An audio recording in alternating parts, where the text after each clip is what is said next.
اس کے چہرے کے وجاہت برے نقوش کو پہلی بار دل کی آنکھ سے دیکھ رہی تھی ملیحہ۔ السلام علیکم ورحمۃ اللہ وبرکاتہ۔ میں ہوں وجدان مصطفیٰ اور آپ دیکھ رہے ہیں میرا یوٹیوب چینل وجدان مصطفیٰ آفیشیل۔ یہ تھی ہماری لاسٹ لائن اور اب ہم چلتے ہیں اپنی اگلی ویڈیو ناول عشق آتش سعدیہ راجپوت کی جانب۔ اور پہلی بار اس نے جانا تھا کہ دل کی آنکھ سے دیکھنا کیسا لگتا ہے۔ وہ وجدان کی آواز کو روح کی گہرائی سے سن رہی تھی۔ اس نے محسوس کیا روح کی سماعتیں بہت محدود ہیں۔ اس ایک آواز کے سوا اسے اور کچھ سنائی ہی نہیں دے رہا تھا۔ جب ساون بادل چھائے ہوں، جب پھاگن پھول کھلائے ہوں، جب چندہ روپ لٹاتا ہو، جب سورج دھوپ نہاتا ہو یا شام میں بستی گہری ہو، ایک بار کہو تم میری ہو۔ اس جملے کی باز گشت اس کے وجود میں دور دور تک پھیل گئی۔ وہ گھبرا کر کھڑی ہوئی، پر دوسرے ہی قدم پر ایک پکار نے زنجیر کیا تھا۔ ہاں دل کا دامن پھیلا ہے، کیوں گوری کا من میلا ہے، ہم کب تک پریت کے دھوکے میں، تم کب تک دور جروکے میں، کب دید سے دل کو سیری ہو، ایک بار کہو تم میری ہو۔ وہ مڑ کر اسے دیکھنے لگی۔ کیا جھگڑا سو خسارے کا، یہ کاج نہیں بنجارے کا، جب سونا روپا لے جائے، سب دنیا لے جائے، تم ایک مجھے بہتری ہو، ایک بار کہو تم میری ہو۔ نظم ختم ہوئی اور وجدان نے آنکھیں کھول کر دیکھا تو نظر سیدھی ملیحہ کے وجود سے ٹکرا گئی۔ بس ایک پل کے لیے وجدان کی آنکھوں میں اس کی پوری جان سمٹ آئی تھی، مگر اگلے ہی پل سنبھل کر وہ اٹھ گیا۔ ملیحہ اندھیرے میں کھڑی تھی، اس لیے وجدان اس کے چہرے کو دیکھ نہیں سکا جہاں کشمکش نظر آ رہی تھی۔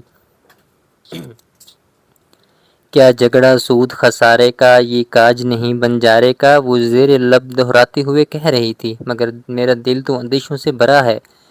وہ الجھ گئی تھی، اور الجھن کبھی خود ہی سلجھ جاتی ہے۔ اس نے جانا نہ تھا، مگر اب وہ بہت سے انجانے رازوں کو جاننے والی تھی۔ مرجنڈا اور بلو کنٹراسٹ کے شرارہ سوٹ میں وہ اپنی کزنز کی ہمراہ دلہن بنی سمیرہ کو لیے اسٹیج تک آئی۔ اسے فاقے میں پہلو میں بٹھا کر اس کا دوپٹہ ٹھیک کر کے وہ سیدھی ہوئی اور اسٹیج سے اترنے لگی کہ افتخار حسن نے اسے آواز دی، ملیحہ۔ وہ فوراً پلٹی، جی ماموں جان۔ بیٹا فون تو کرو، بھائی صاحب ابھی تک نہیں آئے۔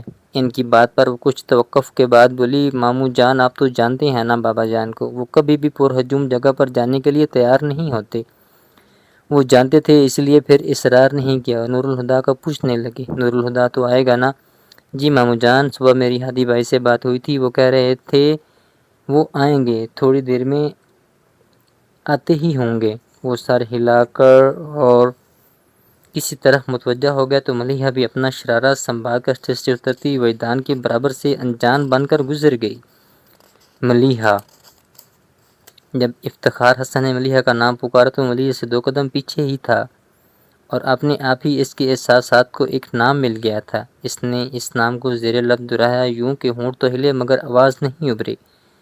ملیحہ نے کوئی آواز تو نہیں سنی، پر اسے احساس ہوا کوئی اس کا نام لے رہا ہے۔ وہ بے ساختہ پلٹ کر بولی، جی، مگر وجدان کو دیکھ کر سٹ پٹا گئی۔ اس کے سوالیہ انداز پر وجدان بولا، سب کچھ کہہ تو چکا ہوں، اب اور کیا کہوں؟ وہ گڑبڑا کر فوراً ہی پلٹ گئی، مگر جانے کیا ہوا، کچھ قدم چل کر ہی وہ اچانک پھر پلٹی اور فان کلر کے ڈنر سوٹ میں وجدان کو دیکھا۔ وہ اسے ہی دیکھ رہا تھا۔ ملیحہ کی آنکھیں اس کی آنکھوں سے الجھ گئی، اور پہلی بار ایسا ہوا کہ وجدان کو دیکھ کر ملیحہ کے دل کی دھڑکنیں بے ترتیب ہو گئیں۔ وہ ٹھٹک گئی۔ آگے ہی کا پل اس کی زندگی میں آ چکا تھا۔ اس نے بے یقینی سے وجدان مصطفیٰ کی طرف دیکھا۔ وجدان نے آنکھ کے اشارے سے پوچھا، کیا ہوا؟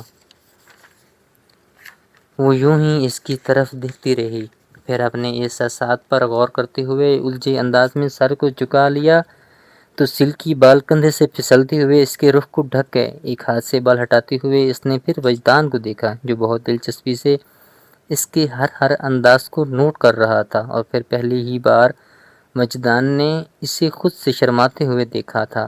نظریں چراتے ہوئے رخ بدل کر وہ ہونٹوں میں مسکرائی، پھر فوراً ہی پلٹ کر بھاگتے ہوئے ہال کے ایک جانے بنے ڈریسنگ روم میں جا چھپی۔ اس نے گو کچھ نہیں کہا تھا، لیکن سامنے وہ شخص کھڑا تھا جس نے اسے حفظ کر لیا تھا۔ بھلا اسے اس حادثے کی خبر کیسے نہ ہوتی؟ وجدان نے کھل کر مسکراتے ہوئے سر اٹھا کر آسمان کی طرف دیکھا، اور دل ہی دل میں اس رب کا شکر ادا کرنے لگا جس نے آج اس کی محبت کو معتبر کر دیا تھا۔ اور آپ سب سے گزارش ہے سبسکرائب کریں میرا یوٹیوب چینل وجدان مصطفیٰ آفیشیل۔ انشاءاللہ اب یہاں پہ ہم ڈیلی بیس پہ ناول ویڈیوز، لانگ ویڈیوز اور شارٹس اپلوڈ کریں گے۔ جزاک اللہ۔